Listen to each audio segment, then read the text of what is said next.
రాజేష్ గారు ఒక్క నిమిషం. రాజేష్ గారు, యాక్చువల్గా మీరు గ్లిమ్స్లో భగవద్గీతకు సంబంధించిన ఒక డైలాగ్ ఏదో పెట్టారు.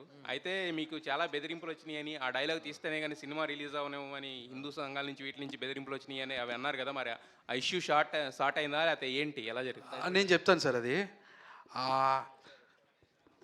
ఎవరైతే కమెంట్ చేశారో, ఎవరైతే అదంతా బ్యాడ్ వర్డ్స్ వాడారు సార్, చాలా దారుణంగా వాడారు. ట్విట్టర్లో కావచ్చు, కామెంట్స్లో కూడా చాలా దారుణంగా మాట్లాడారు.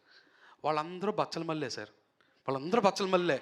ఎందుకంటే బచ్చల మల్లె ఎలాగైతే భగవద్గీత ప్లే అవుతుంటే వినరానే పెడితే వినకుండా కట్ చేశాడు సార్.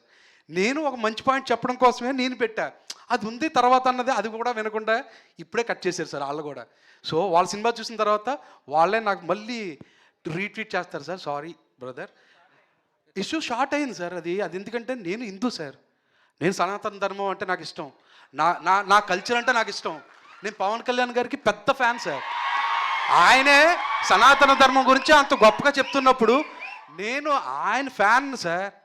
ఆయన నేను ఆయనే దేవుడు అనుకుంటాను నేను. సో ఆయన చెప్తున్నప్పుడు నేను విన్నా సార్. నేను హిందూ సార్. నేను ఆయన సార్ మూర్తి గారు అంటూ అన్నవరం టెంపుల్లో నేను ఇష్టమై కదా సార్ పెట్టుకుంటాను. నేను తిరుపతి వెళ్ళాను సార్, తిరుపతి వెళ్ళి దర్శనం చేసుకుంటా.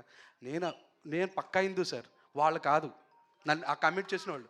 ఎందుకంటే నేను చాలా రెస్పెక్ట్ ఇస్తాను సార్ నా ధర్మానికి, నా దేవుళ్ళకి, నా విధానాలకి, నా పద్ధతులకు నేను రెస్పెక్ట్ ఇస్తాను sir. I am proud to say I'm Hindu sir. Rajesh గారు సార్, ఏంటి మీరు పెద్ద ప్రొడ్యూసర్ అయిపోయి అన్నిసుకుంటున్నారు ఆల్రెడీ? చిన్న సినిమాలు తీసే చిన్న ప్రొడ్యూసర్ సార్. మీరు యాక్చువల్గా అనిల్ శంకర్ గారితో కలిసి స్టార్ట్ చేశారు. మరి పాపం ఇప్పుడు ఆయన వదిలేసేసి మీరు ఇండిపెండెంట్గానే చక్కగా 3 సినిమాలు ప్లాన్లో పెట్టేశారు. అంటే ఆ చెయ్యి వదిలేశారా? నెక్స్ట్ మజాకాలో అనిల్ శంకర్ గారు ఉన్నారు సార్. అంటే కొన్ని కథలు అనిల్ గారికి కనెక్ట్ అవ్వవు.